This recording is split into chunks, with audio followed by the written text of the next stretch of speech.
Hartlik goeiemôre. Welkom by die feesmaal wat die Here self vir ons voorberei het. Mag jy versadig word. Soms wil ek net jubel en refreine wat nie verstaan. Want hoe kan ek in woorde die verheerlik vir my bestaan? Soms kom daar 'n stilte oor my lewe as ek kniel, maar soms breek dit uit in lofsang en dit vul my moederlose siel. Halleluja, halleluja vir my Heer. Halleluja, sing ek innig weer en weer. Halleluja,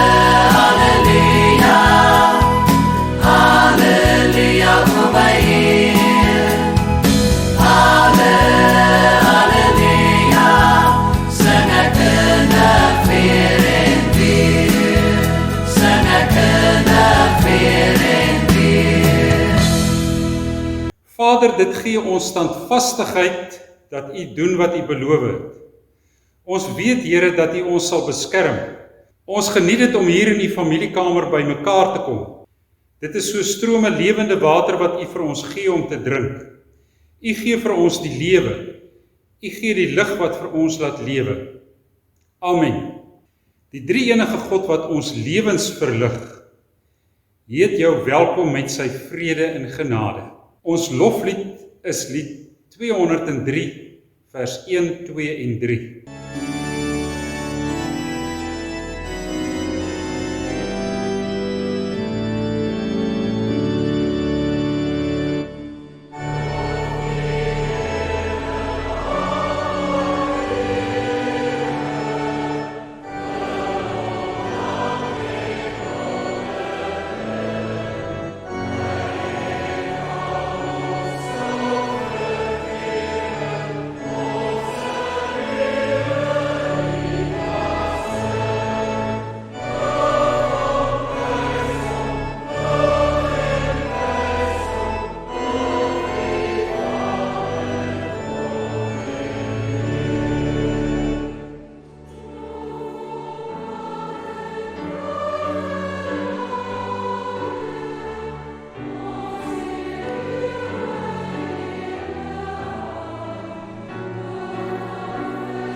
Luister mooi, die Here ons God is die enigste Here wat daar is.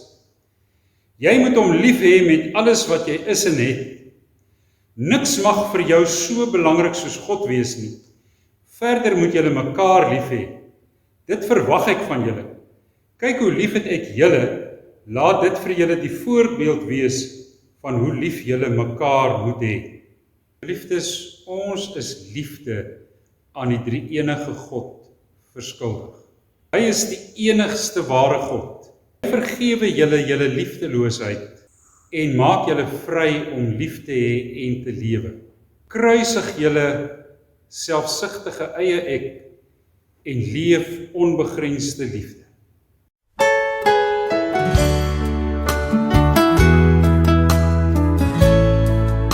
Mag elke woord wat uit my mond kom wees soos heuning, en mag gedagtes uit my hart wees soos die môre dou. Elk onuitgesproke woord en elke saak wat ek bedink, mag dit aangenaam en sinvol wees voor die aangesig, o Heer. Want U is my God, U is my redder, U is my vrede. U is die rots waarop ek bou en waar ek skuil en vang. U is my kompas, U woord gee rigting wanneer ek verlore raak. Daarom is dit my gebed dat wat ek dink of wat ek praat wel behaaglik voor U aangesig sal wees. Ons bid nou saam. Genadige God, ons weet dat U ons liefhet, selfs in tye wat ons nie eens meer seker is of ons onsself liefhet. Druk ons teen U vas wanneer ons frustrasie met ons mislukkings ons van binne leeg laat voel. Vergewe ons sondes en help ons om ook ander te vergewe. Terwyl ons hier so bid, laat ons U belofte hoor dat 'n nuwe dag sal aanbreek, dat na die winter die lente sal aanbreek vir ons wat vergifnis ontvang het deur Jesus Christus, wat in staat is om alle dinge nuut te maak. Lewende Here, ons bid nou dat U lewende woorde nie by ons 'n hart van klip en 'n kop van yster sal aantref nie, maar 'n leergierige gees wat werklik soek na die betekenis van die nuwe lewe in U. Laat ons hier werklik ervaar dat U ons Vader is, wat ons as U kinders aangeneem het. U ons verlosser is, wat namens ons gesterf het en weer opgestaan het, en dat U deur U Gees ons harte verlig om U stem te hoor. Amen.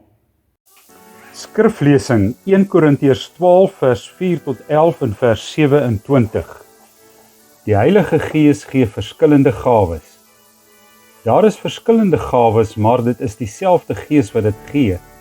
En daar's verskillende maniere om die Here te dien in die gemeente, maar dit is dieselfde Here wat sê hoe ons dit moet doen. En daar's verskillende wonderwerke, maar dit is dieselfde God wat mense help om al hierdie dinge te doen. Die Gees wys vir elkeen wat hy moet doen, want die Gees weet wat goed is vir die gemeente. Die Gees gee vir die een persoon die genadegawe om altyd te weet wat die regte ding is om te sê. Dieselfde Gees gee vir 'n ander persoon die genadegawe om mooi te kan verduidelik wat God wil hê. Dieselfde Gees gee vir 'n ander persoon die genadegawe om sterk in God te glo. Dieselfde Gees gee vir 'n ander persoon die genadegawe om mense gesond te maak. Die Gees gee vir 'n ander persoon die genadegawe om wonderwerke te doen. Hy gee vir 'n ander persoon die genadegawe om die boodskap van God te bring. Hy gee vir 'n ander persoon die genadegawe om te sê of 'n boodskap van God afkom of van bose geeste. Hy gee vir 'n ander persoon die genadegawe om tale te praat. Die Gees gee vir 'n ander persoon die genadegawe om te tolk wanneer iemand in tale praat. Dit is dieselfde Gees wat hierdie verskillende gawes vir mense gee. Hy gee vir elke gelowige sy eie genadegawe en hy besluit self watter genadegawe hy vir elkeen wil gee. Vers 27. Julle is almal saam die liggaam van Christus en julle is ook elke een 'n deel van hierdie liggaam. In Maart 2020 het die COVID-19 pandemie tot gevolg gehad dat 'n klomp inperkingsmaatreëls ingestel is. Een daarvan was dat eredienste beperk is. Vinnig moes gemeentes planne maak om voort te gaan met hulle bediening. Gou het ons besef dat een of ander vorm van aanlyn, van digitale bediening gekom het om te bly. Ons is dankbaar dat ons so baie ander gemeentes kon voortgaan met 'n bediening in hierdie vreemde tyd en om digitale eredienste te hou sonder om een erediens te mis. Natuurlik is nie net eredienste deur die inperking geraak nie, begrafnisse, Bybelstudies, vergaderings en selfs pastoraat moes digitaal aangebied word. Die groot vraag op baie mense se lippe is nou, wat gebeure na C, na COVID, gaan die meeste lidmate terugkeer na tradisionele eredienste in die kerkgebou, of gaan die meeste lidmate verkies om Sondag of Maandag of Dinsdag of wanneer dit vir hulle geleë is, die erediens digitaal te volg. Die kerk het gedigitaliseerd geraak en funksioneer aanlyn. Hoewel die inperkingsmaatreëls al verslap is, vind die terugkeer na 'n meer fisiese vorm van kerkwees baie stadig plaas. Kan die kerk in die toekoms hoofsaaklik digitaal funksioneer, met ook 'n gebou waar 'n paar mense by geleentheid bymekaar kom? Of sal die omgekeerde gebeur, dat die meeste mense fisies in die kerk bymekaar kom, terwyl daar 'n klein groepie is wat eredienste digitaal volg? Die bronne gee 2 antwoorde op hierdie vraag. Die eerste is dat digitale bediening positief beoordeel word. Sosiale media tydens die COVID-19 pandemie die kerk in staat gestel om op 'n nuwe manier te bedien. In baie gemeentes is daar deesdae meer digitale kerkgangers as wat daar voor die tyd in die erediens was. Die tweede is dat digitale bediening nie die fisiese kan vervang nie. Die belangrikste rede wat aangegee word, is dat die gemeenskap van gelowiges tot sy volle reg kom wanneer ons nie in mekaar se aangesig is en mekaar in die oë kyk nie.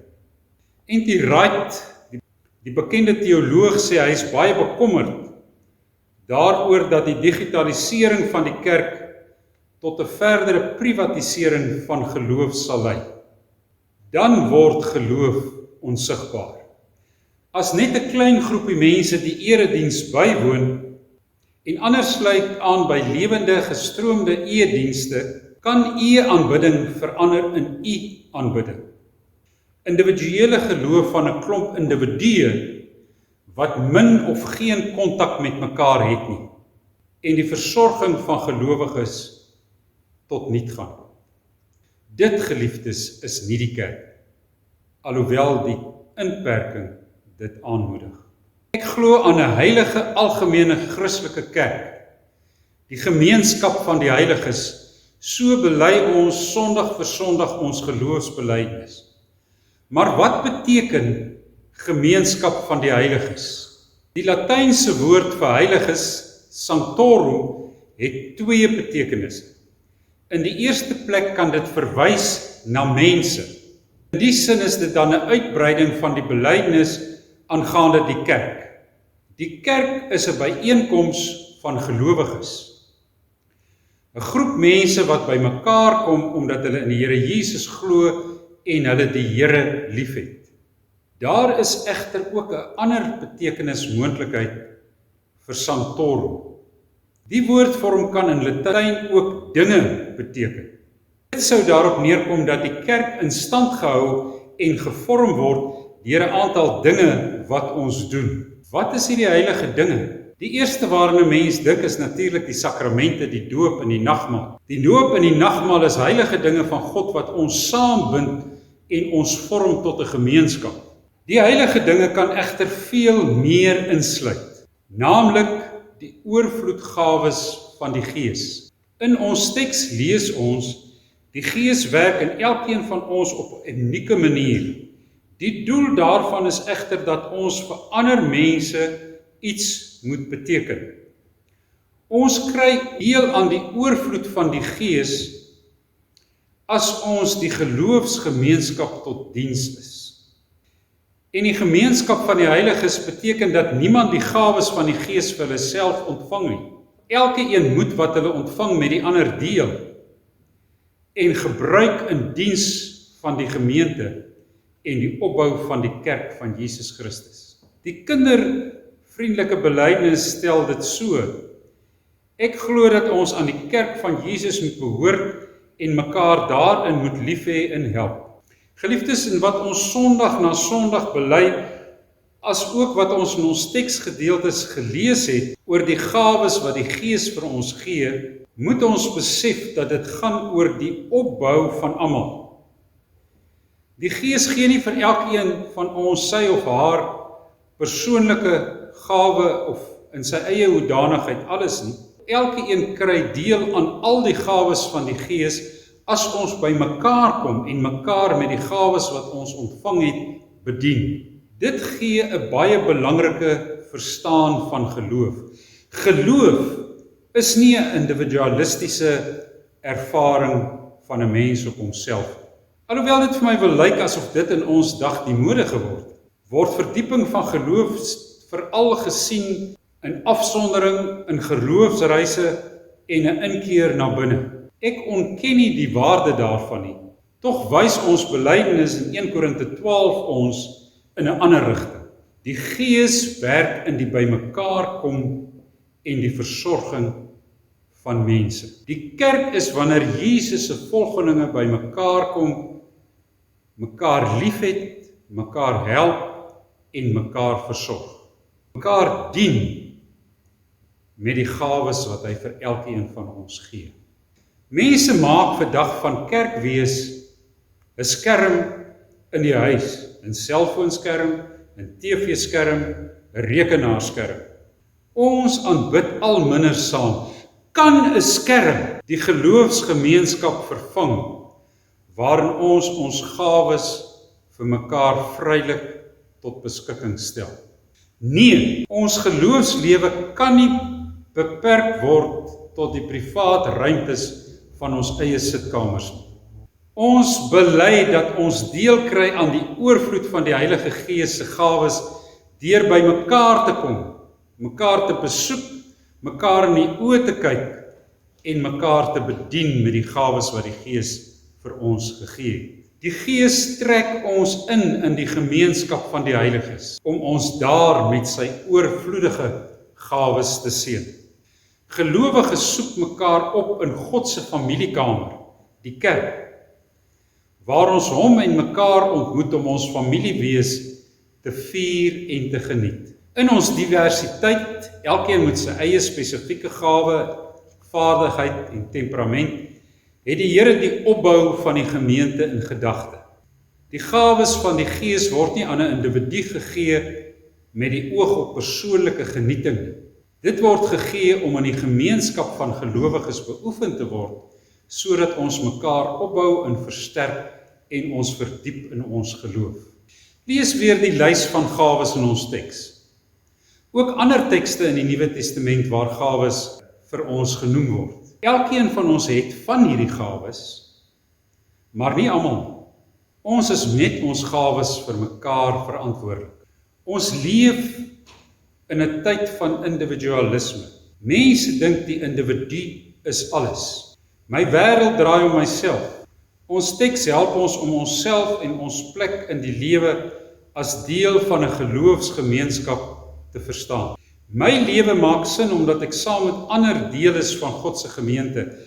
Daarin lê my identiteit en my vervulling. Al woon ek nie meer eredienste by nie, vra die Here van my om my gawe wat hy vir my gegee het, te gebruik en na sy voorbeeld diensbaar in die gemeente te wees. Geloof kan nie maar net in ons binnekamer beoefen word. Nee, die gemeente het jou geloof en gawes nodig. Jy moet jouself en jou gawes gee vir die gemeente. Gee jouself, dag op. As jy jou gawe ten volle in die gemeente gebruik, verdiep jou eie geloof. En die gemeente baat daarby. Ons het mekaar nodig. Ons vier saam mekaar se vreugdes en ons dra saam mekaar se seer. Dit doen ons in liefde, want sonder liefde is die gawes van die Gees betekenisloos. Dis wat God van ons vra, om hom ons God lief te hê en om mekaar lief te hê. Ons sal daarteen moet waak dat 'n gedigitaliseerde gemeente 'n individualistiese gemeente word. waar geloof net om jouself draai. Nee, ons is deel van 'n gemeente waar ons mekaar se gawes tot voordeel van ander aanwend en mekaar daarmee bedien. Dit is wat ons in die nagmaal vier. Ons wat glo is kinders van God. Daarom kan ons saam met mekaar aansit aan die tafel van ons Vader. Eet die brood, drink die wyn, kom na Christus, hy stil jou honger. Eet die brood, drink die wyn, glo in hom en hy les jou dors. In die nagmaal vier ons die gemeenskap met die lewende Here en met mekaar.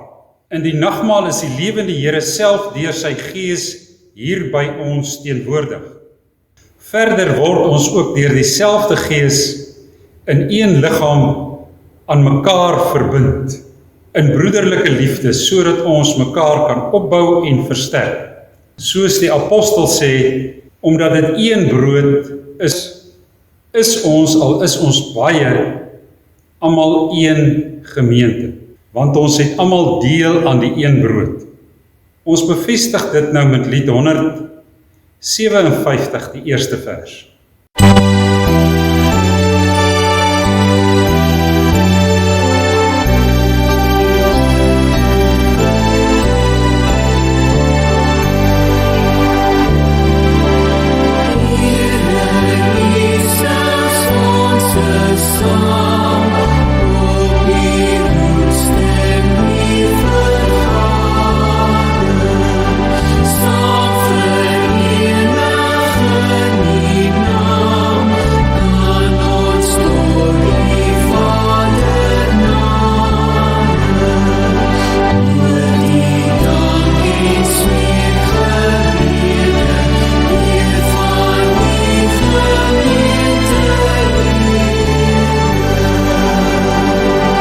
Die nagmaal is 'n uitnodiging om ons aandeel aan die verlossingswerk van Jesus Christus feestelik te vier en opnuut van ons kunskap van God verseker te word.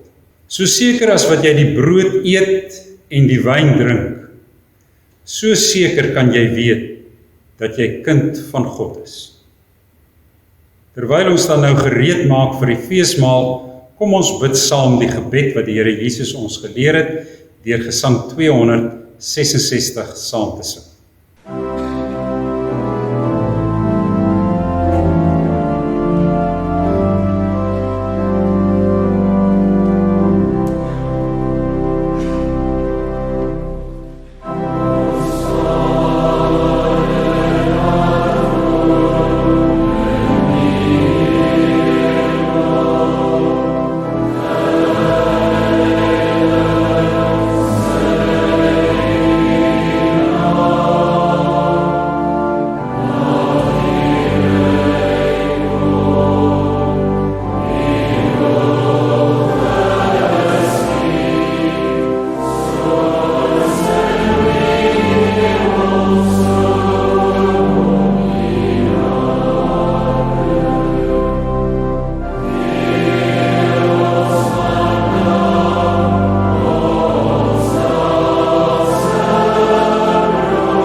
Die brood wat ons breek en eet, herinner ons daaraan dat Jesus se liggaam aan die kruis gebreek het onder al ons laste en ellendes wat hy gedra het. Neem, eet en dink daaraan dat hy al jou laste gedra het en dat daardeur sy wonde vir jou genesing gekom het.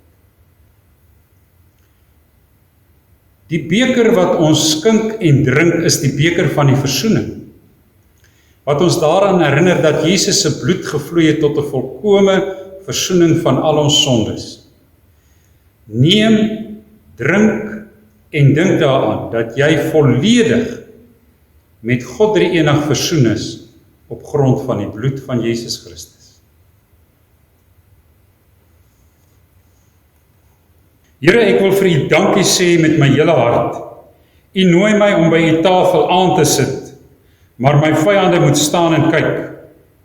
U laat my baie belangrik voel. U laat my alles geniet. U is goed vir my en U doen wat U beloof het. U doen dit oral waar ek gaan, solank soos ek lewe. Here, ek sal altyd weer terugkom na U tempel. Ek sal dit my hele lewe lank doen. Amen. Ons slotlied is lied 164 vers 1 en 2.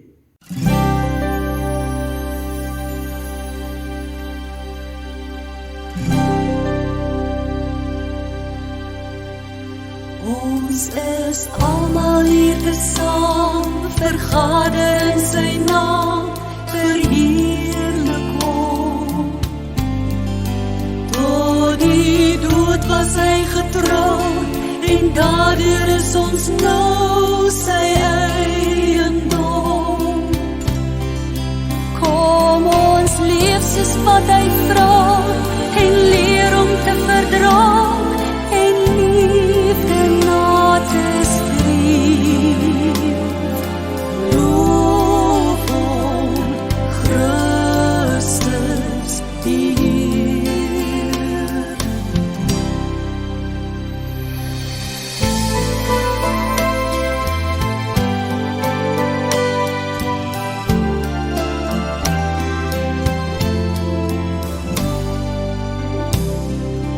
Ons is almal hier tesaam, verenig in sy naam, verheerlik hom.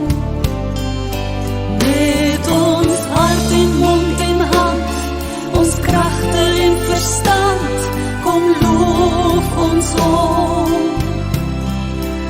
Ons leven deur die Gees, laat ons sy kinders wees, en U bo alles eer. Jesus Christus die Heer.